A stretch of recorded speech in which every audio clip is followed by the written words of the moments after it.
Sean Delahunt's greengrocer father was a devotee of Margaret Thatcher and believed in taking responsibility for yourself.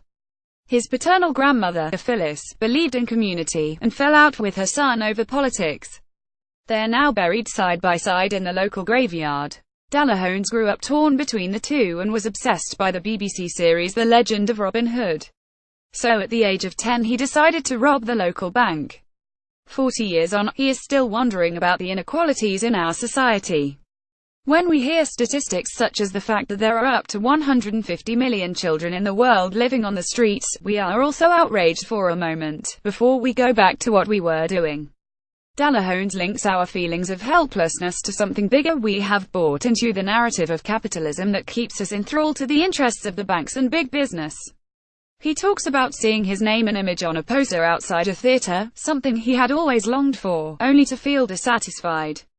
Maybe it's the same kind of dissatisfaction that keeps those who earn more than £100,000 feeling poor in comparison with a super rich. So Delahunt made a piece of art and protested outside a bank with a placard, asking people whether they wanted to join him in robbing the bank. He got arrested for civil disobedience.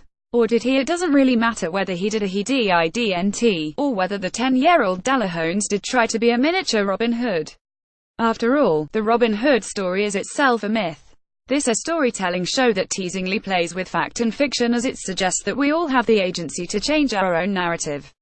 It's not quite as smartly crafted as Delahunt's last piece, The Duke, which cleverly explored what we really value, but it is engaging and thoughtful as it gnaws away at inequality of opportunities and the widening gap between rich and poor, and asks whether art really can change the world.